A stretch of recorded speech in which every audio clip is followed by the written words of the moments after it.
Okay.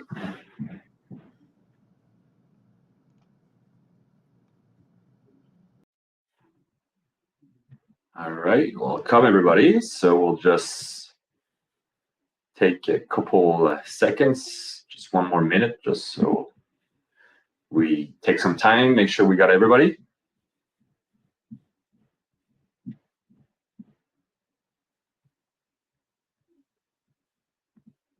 We'll be starting in a few seconds.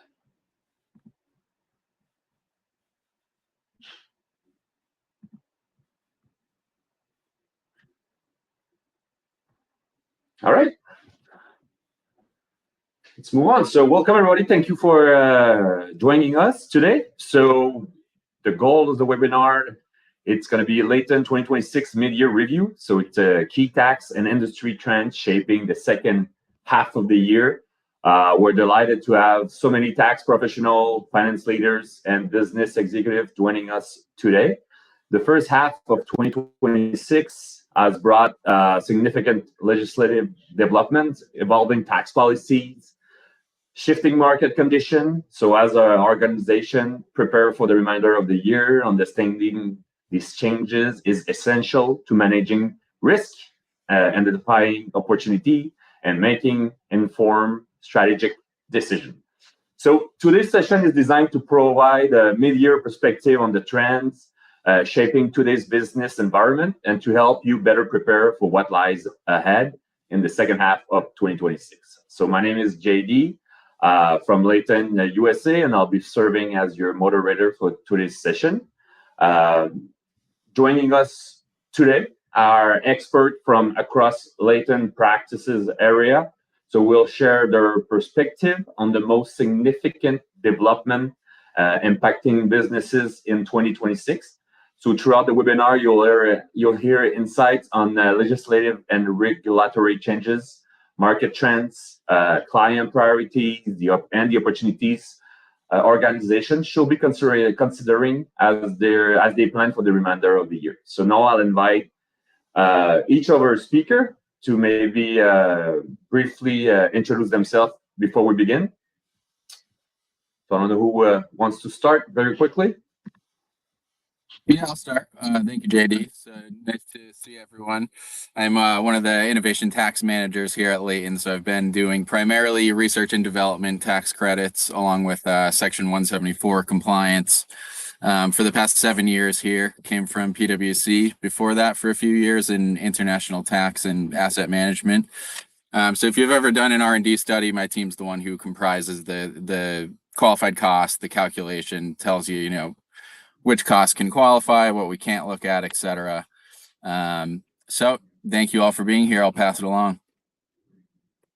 All right, thank you, Devin. Christian? Great, thanks, JD. Yeah, Christian Goring. I'm the Director of Global Trade and Regulatory Affairs here at Leyton. I bring a decade and a half of Fortune 200 experience into the consulting world here for Leyton, helping them and their clients navigate the complexities of the ever-changing tariff environment that we're living in these days. All right, thank you, Christian. Cedric? Hi, hey everybody. So my name is Cedric James. I'm the Director of Commercial Real Estate here at Leyton. So I oversee a team of mostly engineers and financial analysts that help commercial real estate and designers maximize their tax savings for their portfolio. I also would like to jokingly mention that I believe I have the nicest hair of the individuals that are that are all with me. So just wanted to put that Cedric, the last time we did a webinar, though, you had a picture of you with a beard and a full head of hair. So all that stress in your life, huh? 3 kids later, here we go. And you, Cedric. Brian? Yeah, JD, I was hoping you would introduce me. It sounds so much better with a French accent, but I lead our state and local tax practice here at Leyton. Been here for about 3 years. Prior to that, spent about a dozen years at Big 4, top 10 CPA firms, Ernst & Young, Baker Tilly, some of those you might have heard. Happy to answer anything and everything about state and local taxes. All right. Thank you, Brian. And you got obviously myself, JD Vermette, Senior Sales Manager for, let's say, Leyton North America, Canada, and US, and also handling with Christian in the US and also in Canada are custom duty practices. So moving on, just introducing a little bit about Leyton. Maybe some of you have been working with Leyton before, heard about us. Maybe some of you never really heard about us before, but today's webinar obviously is brought to you by Leyton USA. So we are an international consulting firm dedicated to helping organizations unlock financial opportunities through our tax incentive, innovation funding, and specialized advisory services as research and development tax credits, commercial real estate incentive, state and local tax, global trade as custom duties and IPA recovery on tariff, cost segregation, energy incentive, and also international tax and VAT tax. We have in the US our offices in Boston, Phoenix. We also have offices in San Francisco and Houston. So throughout the group, more than 50,000 clients served now. We've been in operation for more than 25 years, and we have now more than 2,000 employees. So operating in both Europe and North America.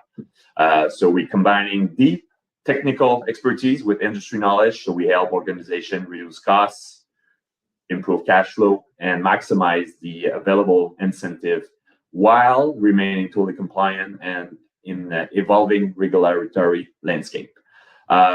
So before we begin, just a few quick housekeeping notes. So a recording of today's webinar will be shared with all registered attendees following the session. If you experience any technical difficulties with the audio or presentation, please let us know in the chat, and we have a member of our team that will be happy to assist you in any way. We also share any relevant resources and contact information after the webinar. So should you finish to continue the conversation with one of our specialists, well, you can click on that and then we can follow through with a one-on-one meeting after that. So let's get started. Well, so we have the agenda for today, H1 2026 recap, key market and industry development. We're going to talk about legislative and regulatory updates, market and client insights, and also what's looking ahead for the H2 of 2026. So an outlook on that. To start, Devin, on innovation.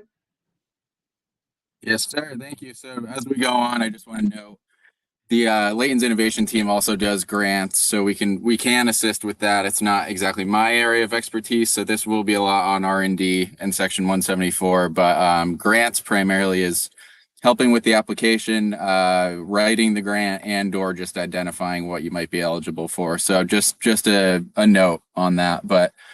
This really is R&D specific, my few slides here. So just a little recap on H1, our kind of internal performance so far, really just to reflect that it was a super busy H1. And the primary reason for that is the retroactive relief that was offered by the One Big Beautiful Bill.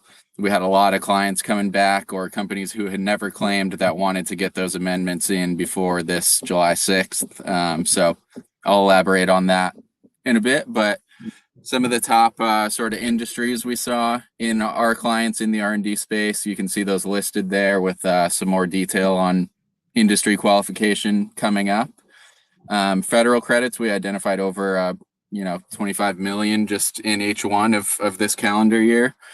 So like JD said, I mean, any funding, but particularly a dollar for dollar tax credit can really help with reinvesting, U.S. hiring, which is what the credit incentive was originated for.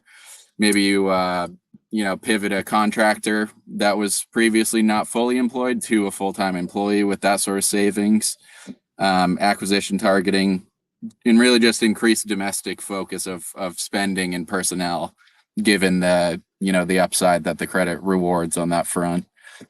States, well over 5 million identified for H1, and I guess the main things to note there, that's just illustrative of the typical ones we see, kind of the easiest to qualify for. Those top listed, California, Iowa, Illinois, for example, those can offset shareholder state derived income tax, from profits from the company. They can offset excise tax, corporate or pass through excise. Then you have some more unique ones, Ohio, Texas, for example. not exactly an income tax credit, but they can offset Texas franchise tax or Ohio CAT tax. We have a couple, with heavy stipulations like Colorado, New York, which I didn't list, but those are typically going to be difficult to qualify for. New York, for example, the actual R&D work, you need to be creating 50 net new jobs a year. So, that's tough. That's a big criteria. And then we saw some developments on the state front. Connecticut now offering a refundable credit, so that can put cash in your pocket as a company, even if you're not in a tax profitable position yet. Florida with the C Corp only tax credit. Minnesota with a new created program as per 2026. Georgia, which offsets state payroll tax or can be treated as an income tax credit. So just a few to highlight on that front.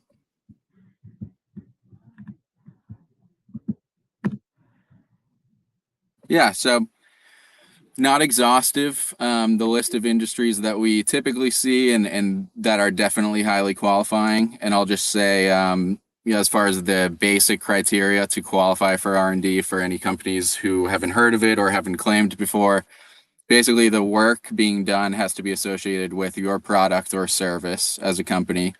It has to be technical in nature, so based in the hard sciences, principles of, engineering, manufacturing science, food science, product development, nothing kind of social science. You're just sending marketing surveys out, for example, things like that, no administrative work per se.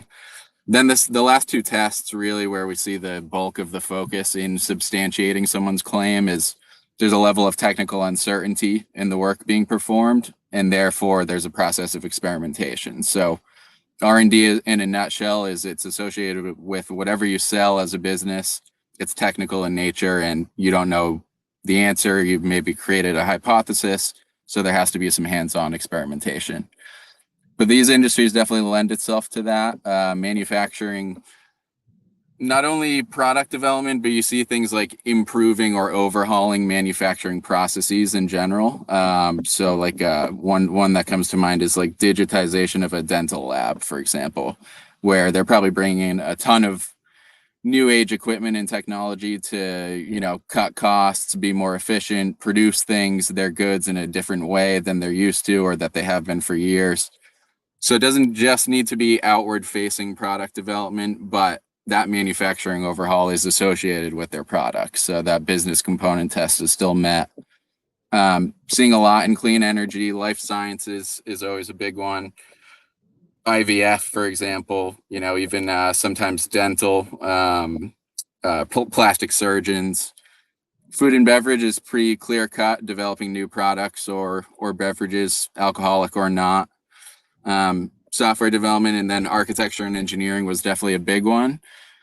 There's a few cases that have come out recently that basically clarify as long as the risk and rights test is met. So you as a company, essentially, you're on the hook for the work being performed in a design sort of capacity. And there's a potential where you eat hours or just don't get paid if the outcome isn't successful. That's basically financial risk that we're looking for. So that's a huge industry just with that little stipulation to keep in mind, which obviously we would detail more if we work with you. But like I said, not exhaustive, but those are a few of the most common ones we've been seeing. So I alluded to this a little bit. So just a little timeline. July 6th is obviously passed. So that was a big component of the level of business in this H1 calendar year. But that basically was a deadline that the One Big Beautiful Bill created that basically said, previous to that bill, companies had to capitalize their research costs and amortize them over 5 years. You could still take the credit, but that's obviously going to increase your taxable income in the short term, not recognizing expenses all in year one in the year in which they're incurred, but rather needing to stretch them out over a 5-year period. So the OB3, I like to say, basically said there was a retroactive relief period to avoid that requirement on past year returns. So we had a lot of companies amending 22 through 24 prior to that 7/6 deadline.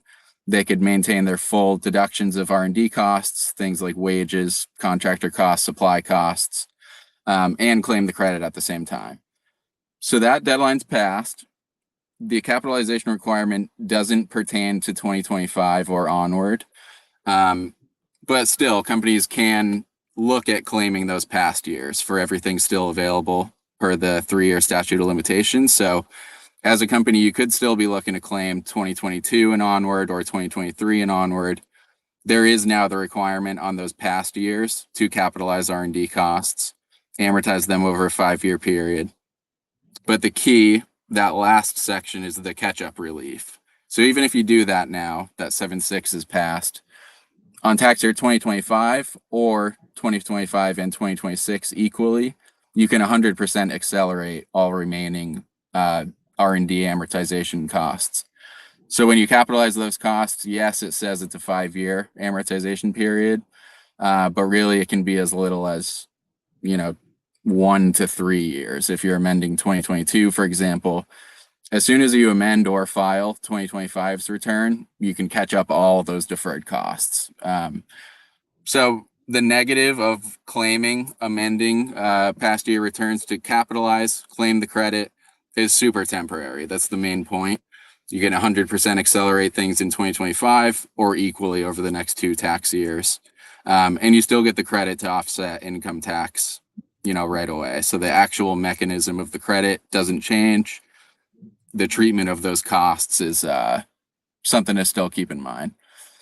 But the last thing on this, just to note, any companies who haven't filed 2025 yet, it makes this whole catch-up amortization even easier. You can do it right on the return as filed.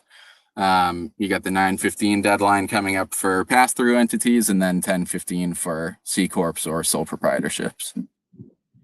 So definitely a good time to start that study if you haven't yet. All right. Okay, and this is it. Last slide for me. So anyone who has claimed the credit knows that the Form 6765, where you actually put the numbers on the form to be included in the tax return, is changing. It's evolved at least once over the past couple tax years, and it is again for tax year 2026. So there's a new requirement, Section G. On the timeline, basically it was optional for this tax year 2025, so we didn't see any companies opting to lend more info on their credit claims, but it's required for tax year 2026. So the one exception on that, and you can read the fine print as far as what qualifies as a small business, but that's the one exception. Basically, if your qualified costs are less than $1.5 million for the year, and you're less than 50 million in sales for the year, and the return is being filed originally, not on an amendment, you don't need to complete this Section G. So it just takes a little more expeditious not to need to provide this info. But what is the actual requirement for those who don't qualify in that capacity and need to report this? Basically, it says you need to report your qualified costs per each of your qualified projects. So we call an R&D project a business component, essentially. This is saying if you have 15 to 20 qualified projects for the year, you need to split out and report your qualified costs for each and every one. So usually kind of specialty consulting firms will do that analysis. We provide that in our report, for example. But if you're a company who maybe has done it in a little more of a back of the napkin fashion in the past, that's going to be a lot less doable now. So you need to have granular per project cost analysis, and that's basically what this requirement is saying. And ASC 730 is kind of a niche stipulation where usually if you're a publicly traded company and you're reporting under US GAAP, then this is basically saying your audited financial statements, this is already a requirement. If you're claiming the credit, you do need to report QREs per business component in those financial statements. So that circumvents this requirement. But for most companies we work with, at least for now, that doesn't really apply. So you will need to worry about separating out qualified costs per project, and we could certainly help with that analysis. That's the major change going into 2026, and that's it for me. All right. Thank you, Devin. So, as our marketing team just mentioned, if you have any question, please let us know in the chat so we can address those as we go along with the presentation. So do not be shy to ask any question, and then we can answer those. We can also come back at the end of the presentation and keep it 5 minutes also to answer any more question that you guys have. But right now, I guess I don't see any question for Devin. Oh, yes. Okay, we have one. Devin from Peter. I'll read it to you. If R&D credit study was not completed when the rule change to capitalize, is a study needed to accelerate the capitalization? Yeah, so basically two avenues. Like if we did run across companies sometimes that capitalized their costs previously and just didn't claim a credit for whatever reason. So we had some CPAs knowing that that was an element of compliance, but not claiming the credit or telling their clients that they should do so. So if that was done, if you capitalized prior, whether you claim the credit or not, you can certainly accelerate all of that remaining amortization now. That had nothing to do with the 7/6 deadline. If it's the latter situation where on prior returns you neither capitalized nor claimed the credit, you would need to amend those returns, get capitalized costs on the books in each tax year, and then you could accelerate in 2025 or 2026. So it kind of depends. But the main point is that acceleration option is still available. That didn't apply to that 7/6 deadline at all. All right. Thank you, Devin. Moving on. Christian? Great, thank you, JD. Yeah, so I'll be covering, the wonderful world of tariffs with global trade optimization. So go ahead. All right, so first half 2026 recap. For business leaders, the key shift in the first half of 26 is that custom strategy and tariff strategy has moved squarely onto the agenda of the CFOs and many C-level executives. When tariffs change quickly, companies see millions of dollars move through landed costs without necessarily having the visibility or actively managing that exposure. The opportunity is to treat tariffs like any other significant cost category. You need to understand the spend, identify leakage, receive recover historical overpayments, and optimize future costs. Global trade optimization is front of mind for many C-suite leaders. I cannot explain that or explicitly state that enough. In today's dynamic world where tariffs are constantly evolving, where tariffs change by one expires on Friday, the next one goes live on Saturday. Having the systems in place to proactively manage those changes is a large burden, even for the most sophisticated type of organization out there when it comes to your importing and exporting processes. It's just a whole different world right now with the dynamic changes that are going on. Thanks, Judy. Next slide. We'll cover IEPA next. The immediate priority when it comes to IEPA is around data and visibility. Before thinking about recovery, companies need to understand their total tariff exposure at the entry level. Seeing how not all tariffs that you're paying are eligible for IEPA, you might be paying millions of dollars in Section 301 tariffs and your 232 metal tariffs, and only a portion of that is recoverable, that being IEPA, being the reciprocal tariffs that fall under the IEPA umbrella, as well as the fentanyl tariffs. So having a true understanding of where your tariff dollars are being spent is crucial to understanding what's actually going to be recoverable. What this means is essentially to connect your customs data down to your finance data to understand what has been paid, what may be recoverable, and what documentations is needed to support the claim. The companies that built this data foundation early are in a much stronger position to turn regulatory challenges into actual cash recovery. So as we all know, as I assume everyone knows, is that IEPA was found to be an overreach of power back in February of 2026, which then led to U.S. Customs developing a tariff recovery portal, which resides within the automated commercial environment or ACE as it's commonly known, which is managed and run by US Customs. So the focus has now shifted from are these tariffs valid to how can we recover these eligible tariffs. CBP has established processes for IEEPA duty refunds with valid refunds generally anticipated within 60 to 90 days following acceptance, according to US Customs current guideline.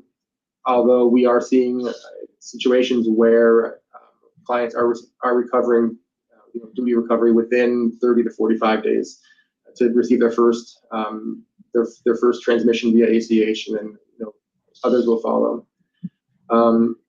IEEPA is currently in 2 phases, which is still time bound, meaning the liquidation date is ever important because only unliquidated entries and liquidated entries within 80 days past liquidation are currently eligible for recovery. And now phase 2, which dropped several weeks ago now, includes the entries that were flagged for reconciliation that were originally excluded from phase 1. Now phase 3 is a interesting one because it is currently in development with US Customs and their CAPE portal. And it targets roughly $11 billion of finally liquidated IEEPA impacted entries. And how finally liquidated are entries that are beyond that 80-day window post liquidation. And this phase 3 was expected to roll out in July of 2023. However, there's been ongoing regulatory challenges from the administration to disallow the recovery for final liquidated entries. So there's still a lot to be seen on how that litigation goes down the road here. So we're not expecting to see any kind of recoveries there for those final liquidated entries until that litigation has been completed. So at a high level recap, roughly $166 billion in IEEPA were paid by importers. And as of mid-July, $121 billion have been accepted into the CAPE portal, which is US Customs IEEPA recovery tool. And of those 121 billion, 86.3 billion have been transmitted or paid out by US Treasury. So the dollars are flowing. It's just a matter of understanding what entries you have that are eligible for IEEPA. And again, time is of the essence because every day you can have entries that are falling outside that 80 days past liquidation period, and then goes into that phase 3 scenario where it's still unknown of if those will be recoverable in the future. Next slide, JD. Great. Now, duty drawback. Duty drawback is a mechanism that allows for the recovery of tariffs, of some tariffs that were paid on the way in. If you are then exporting those products as a finished good, or a direct export of any kind of product, or even if it's being rejected or scrapped because of quality issues or what have you. It allows for 99% recovery of the tariffs paid on the way in, again, but only for the portion of a good that is exported out of the United States again. It's essentially a mechanism to recover tariffs because the purpose of any kind of tariff here is to impact product that remains within US commerce. So if you are importing and then subsequently exporting or destroying or scrapping the product, it is eligible for duty drawback. Where the opportunity often exists are imported goods subsequently exported, imported components incorporated into exported product, substitution scenarios involving eligible merchandise, returned, rejected, or unused merchandise, and then organizations with significant US imports and export activity. So you need to export, that is critical here. Why opportunities are missed, import and export data sit in different systems.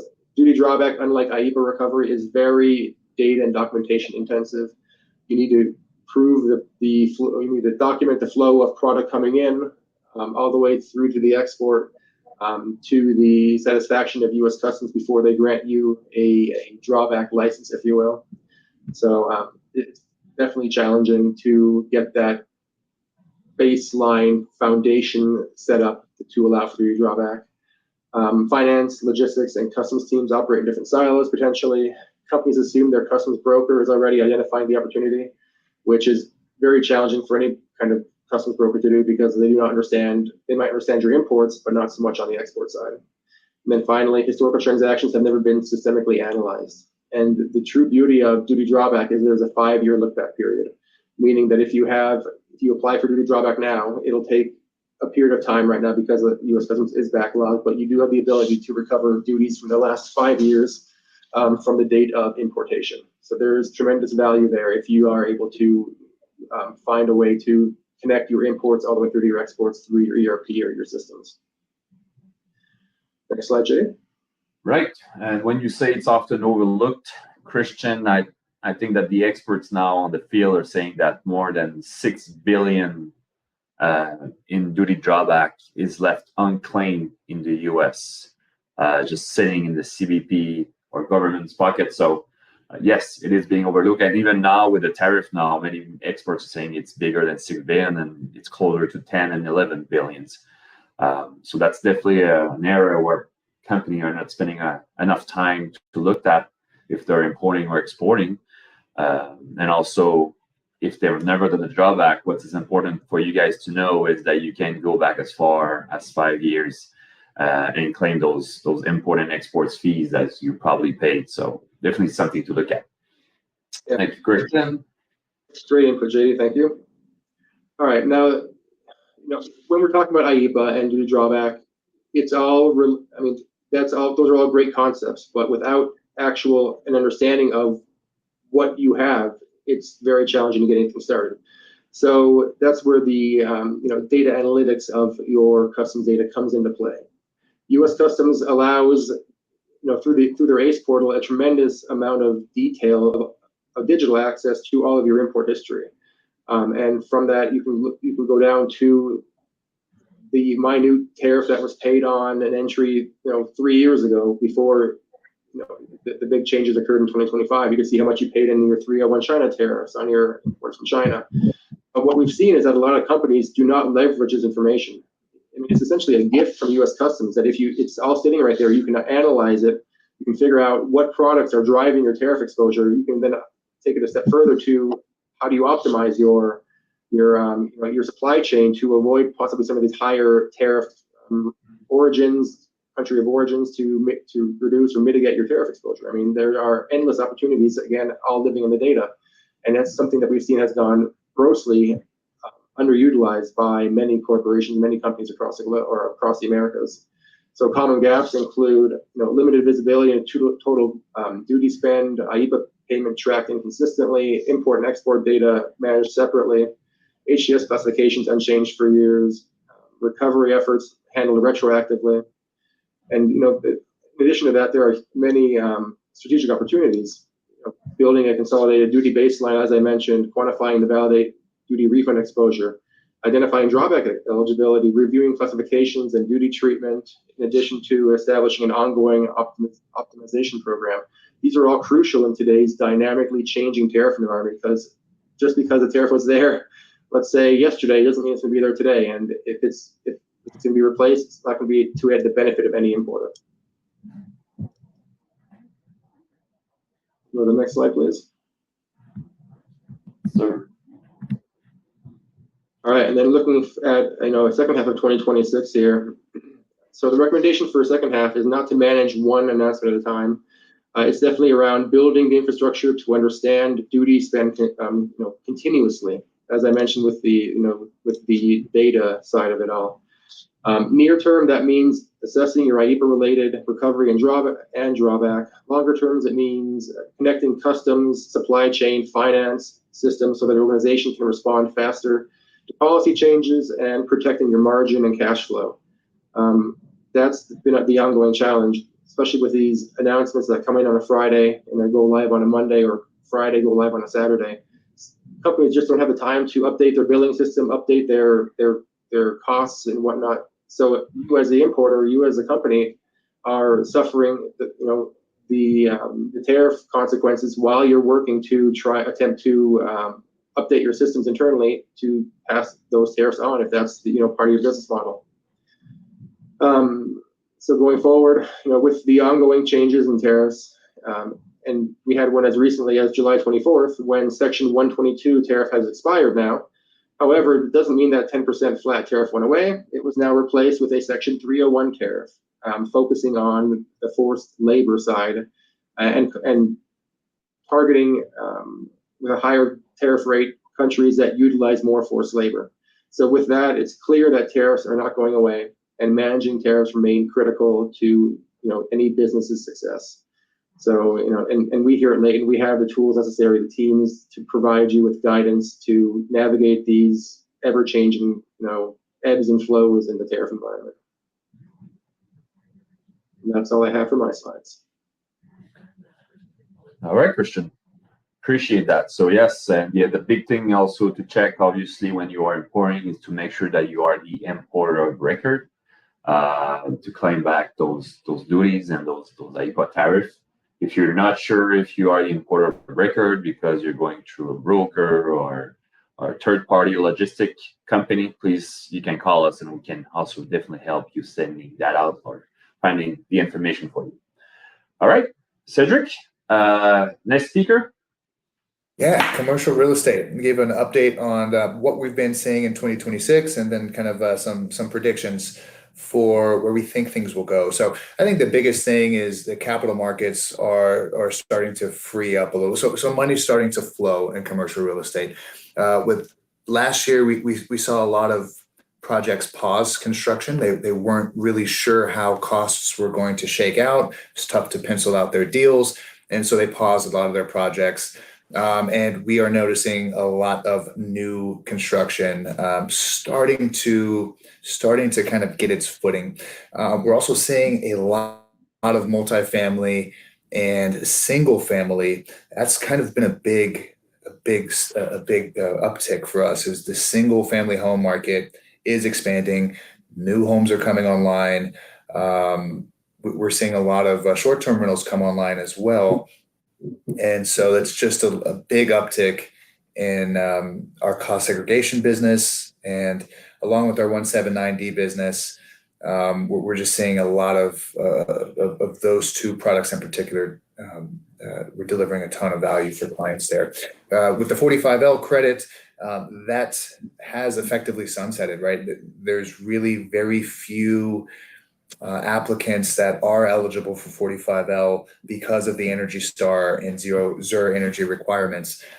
So we haven't seen a lot of 45L applicants coming through, but we have seen an uptick in 179D and cost segregation.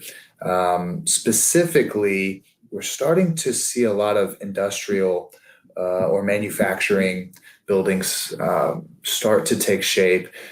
Plans for those buildings to come online. That's important because of QPP and how that is shaping up. We compare that with cost segregation, and you can pretty much write off the entire building and the year that it's placed into service. So we're starting to see those projects come online. And then just a general trend in the market. This is the same as last year, where we're seeing more renovations and more adaptive reuse projects than we are new construction projects. That's just a general trend over the last couple of years, and it seems to be kind of flattening out. We are seeing an uptick in new construction projects starting, but they haven't come online yet. So we could go kind of to the next slides here, where we're going to be talking about what our clients are asking and kind of some of the feedback that we've been getting from our clients. So a lot of clients are asking when to complete cost segregation studies. Should they wait until they have profits on their books, or should they take the NOL and carry it forward? The good news is you can carry it forward indefinitely, but it's always case specific. We are getting a lot of those types of questions. There's also no need to amend cost segregation in 179D. So should you go back and look at your portfolio, do cost segregation now that bonus depreciation is back at 100%? We tend to take those as a kind of case by case basis and advise clients based on their needs. But we are getting a lot of those. And then what incentives can we layer on top to maximize cost savings? We also help with property tax. So that's a really easy target for folks to lower their operational costs. So in the commercial real estate space, there's cost segregation, 179D, 45L, and property tax. But they're all basically accelerating depreciation minus property tax. And then again, we're seeing the QPP start to rear its head up. Those are all kind of new construction projects, so we expect those to be coming online start of next year, but we are starting to see that, and you can pair that with cost segregation and really squeeze out as much depreciation out of your building as you possibly can. So those are kind of the things that our clients are asking. 100% bonus depreciation has been in effect for over a year now. So you can take 100% bonus depreciation on all of your cost segregation studies. That's been huge. We are seeing a very, very big uptick in cost segregation studies. You'll want to make sure that you understand that a lot of people say, do the cost segregation study. It's not always the right answer for your portfolio. Make sure you're speaking with somebody that has your best interest at heart, not somebody that's just trying to sell you a cost segregation study. And then always with commercial real estate, it seems like cash is king. People are going for cash flow instead of just appreciation with the sprinkle of cash flow. People are starting to really consider cash flow as the main driver of why they're investing in real estate. And so these tax incentives are starting to be kind of a normal part of their penciling out a deal, right? Should we layer in cost seg in year 1, year 2? Should we do 1790 study? Should we wait until we've exhausted all of our NOL for cost seg and then come back and do the 1790 study? These questions didn't used to happen before the building was even built or acquired. And it's pretty normal practice now. We have a bunch of CPAs that we work with where we're penciling out, we're adding these incentives into the financing of the deal. So that's a new trend that is not going away. It doesn't seem like it. But we can go on to the next section here. Yep. So again, tax planning is part of the financing of the deal, right? They're starting to think about these cost segregation studies and 1790 deals from the moment they started thinking about the project, right? How can you get an ROI to your LPs, to your investors? Cost seg is a great way to do that, and people are starting to really consider that in the front end of the study. Renovation, I believe, will start to flatten out, and as new construction projects come online, capital is flowing, money's flowing. There's a lot of our partners are in the finance industry, and they're seeing a huge uptick in their business. So commercial real estate as a whole seems like a pretty healthy market to be in right now. That's pretty much what we've seen in the predictions moving forward. Cost segregation is 100% bonus depreciation. That's been a very big uptick in business for single family homes in particular. I think a lot of short-term rental portfolios are starting to reap the benefits of cost segregation. And I think that's going to continue for the next 6 months as we move on. But like, if you guys have any particular questions that you'd like to ask, feel free, pop them in the chat, or you can reach out to me directly. Happy to take a look at your portfolio to understand if there's any of these incentives that we offer make sense to you. Awesome. All right, thank you, Cedric. And we'll be moving to our last expert. That's for the end, I guess, right, Brian? That's right. They say save the best for last, right? Exactly. I also want to applaud my panelists, my co-panelists here, for staying on camera the whole time and not doing anything too embarrassing. Pretty impressive. I was worried about me doing that, so I've been off camera. So tip the cap to you, gentlemen. Yes, JD, let's get into it. So state and local space. Look, it's funny. I tell friends and family that I am a tax attorney, which I am, but you can guess that the response I usually get is like, man, that sounds like the most boring job in the world. And I can see how some people would feel that way, but it's crazy because it does change more often than people would think. So here's what we've seen in the first half of 2026 and some things to consider going forward. Big trend that we're seeing is this expanded tax base. And so you can see there's been a move across all the states to lower income tax rates for both personal and corporate taxes to draw more individuals and businesses to those states and give tax revenue in other ways. So it's very easy for people to say, oh, Florida has no personal income taxes. Let's move there.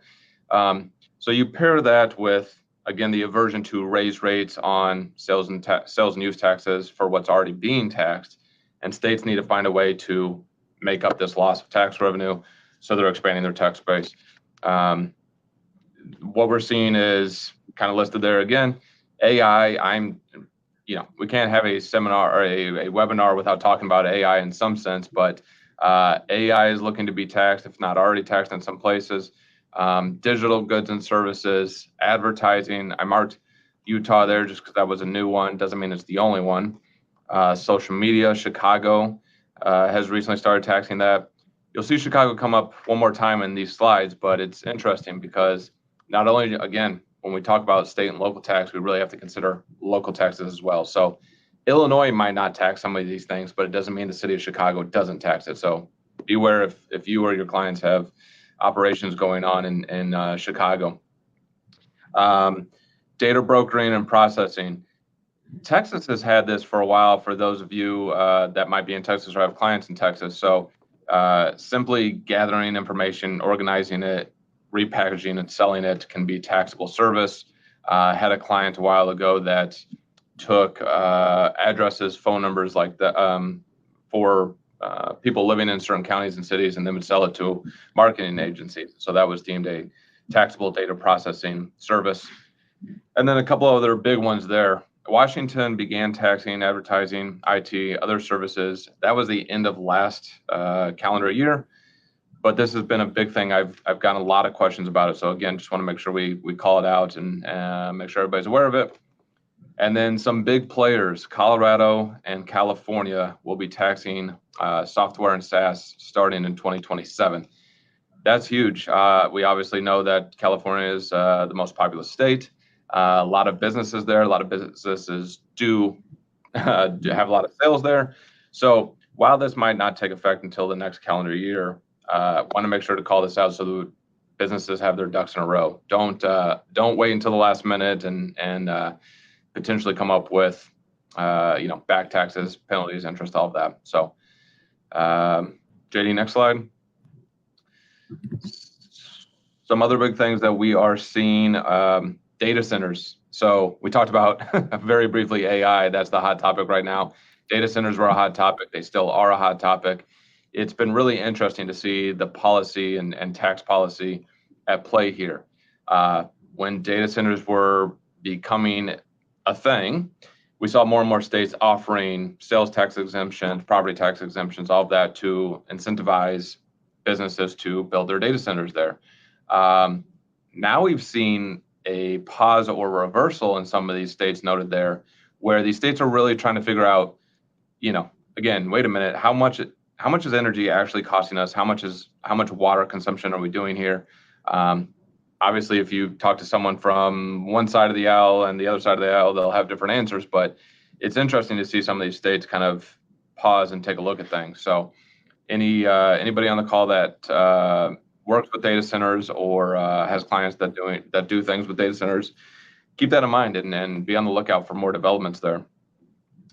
And then miscellaneous, I mentioned Chicago coming up again. Their personal property lease transaction tax, that's a mouthful, is now 15%. That is a huge number for sales and use tax. It used to be 11%, so you can see also a huge increase. And again, the big thing there is software as a service. If you have clients or you are a SaaS provider and you have clients in Chicago, make sure you're collecting this properly. And if you haven't, let's take some corrective action. Marketplace inventory. This isn't necessarily something brand new, but I'm seeing more and more businesses handle it, deal with it, have questions about it. So a nice reminder to say that if you're doing fulfillment by Amazon or using a third-party warehouse to keep your inventory in another state, that's still your inventory until it gets sold, meaning that you have this physical presence in these states. And so we've worked with a lot of businesses that have kind of come to this realization. It's a hard pill to swallow, but there are, again, ways to take corrective action to minimize any outstanding liability. The only state that has done what I think is the quote unquote right thing is the state of Pennsylvania, who says, hey, we're not going to consider this. Other states, including California, have said the exact opposite. Yes, this absolutely gives you physical presence. That means you need to be wary about sales taxes and income tax filings as well. And then 86-272, for anybody on the call that's aware of that, just gives protection to businesses for income tax purposes. This is constantly being challenged and chipped away. It's a very old law from 1959. It still applies, but again, it's getting chipped away. And so you'll see some of the states there that have adopted some language from the Multi-State Tax Commission, the MTC, which is just a suggestive body. And they're saying the big thing to kind of look for here is the chatbots, right? So a lot of websites now, as soon as you get to their homepage, they have that little chatbot on the side that says, hey, how can we help you? That requires cookies in internet lingo, and states like California will say, hey, you have someone who's in California that has your cookies on their computer, and that's on a physical thing, and therefore it's a physical presence, and therefore you have this requirement to do all these filings. It's a stretch, but it's something that states are trying to look into, again, to come up with more tax revenue that we talked about in the beginning. It's going to be challenged. There's already challenges awaiting decision, but again, be aware of that. Talk to your tax advisor or talk to us about it if you have any questions. JD, let's keep moving because I know we're running up on time.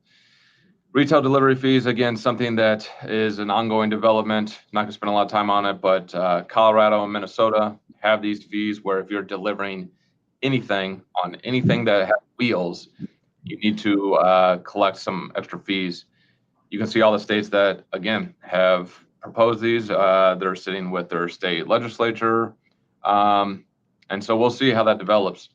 Minnesota, which has one, has bills on the floor that are both, for eliminating it and for keeping it. So again, this all goes back to that tax policy of, hey, we don't want to raise rates, but we also need to find a way to make up for lost revenue for any rates that we're lowering on the income tax side. Economic nexus, that's not anything new either, but you can see the state of Illinois has dropped theirs along with several other states that have done so since this whole thing came about 8 years ago, crazy enough. And so that's really nice to see because that is the, as I said, quote unquote, right thing for taxpayers. It protects the mom and pop stores that might be selling $1 widgets across state lines for 200 separate transactions. They won't have to worry about it now. Arkansas and Kansas moving to market-based sourcing. We're up to 39, 40 states, something like that are doing this. This is a continuing trend. We'll see more of it. And then a couple other miscellaneous items. Illinois and Indiana have amnesty programs coming up. These are powerful because it eliminates back taxes. You can pay what you owe without having to pay an additional interest and penalties on it. So if you're doing business there and you think you might have some outstanding liability, make sure you take advantage of that. And so all of this to say, the last bullet point there, which is standard, is there are 13,000 jurisdictions when you keep in mind the states, the counties, the cities, everything in between. So rules are constantly changing. Be on the lookout. I think I have one final slide here, but nothing too crazy here. Just kind of some common misconceptions. We've talked about a lot of these emerging trends, but just to wrap it up, if you're doing nexus studies, do them for sales tax and income tax. Do them every 6 months or every 12 months if your business is growing, especially, or if you're hiring employees in other states, or you start using this warehousing that we've talked about. And we get this a lot too. We talk to a manufacturer. Hey, I'm a manufacturer. I don't have to worry about collecting tax. Sure, but make sure you're collecting exemption certificates. We don't want you to, deal with an auditor that woke up on the wrong side of the bed and assesses some sort of liability for not collecting exemption certificates. Property tax. We didn't get to talk a lot about that. Those are constantly changing as well. The thing that I always call out to people is that for most states, now this is at a county level, whatnot, but it makes up 40%, 30 to 40% of the state revenue from taxes. Property taxes are huge. So make sure you're looking into reducing any real estate taxes or business personal property taxes that you have. Anything else out there? Manufacturing sector is down, so look into what you're purchasing, seeing if you've been paying sales or use tax on things that you don't need to pay that. See if you can do what they call a reverse sales and use tax audit. I like to call it a refund review. It sounds much better than an audit, but those are cashback refunds that manufacturers, agricultural companies, things like that can take advantage of. And I flew through that because I know we're running up on time. But if anybody has any questions now or later, don't hesitate to reach out. Happy to talk more about it. All right. Yeah, pretty fast. Thank you, Brian. So obviously there's a lot of things to cover here. As I mentioned at the beginning, right, there's going to be a recording shared with you guys. Also, it's going to be available on YouTube in a couple of days after our marketing team put everything together. But yeah, the goal of the presentation today was to present you a little bit about the trend coming in. Obviously, we cannot go into details. It doesn't cost a thing to book a meeting with our experts, with our team, so we can discuss and maybe obviously improve your cash flow. So I do encourage you to book a meeting with our team to discuss a little bit more about your situation, see how we can help and bring some added value. I hope that you enjoy our webinar today. We're always happy to host you. Thank you to our expert and that presented today. And I wish everyone a very good end of the day and hoping to see you soon. Thank you, everybody. Thanks, everyone. Thank you. Thanks, everyone.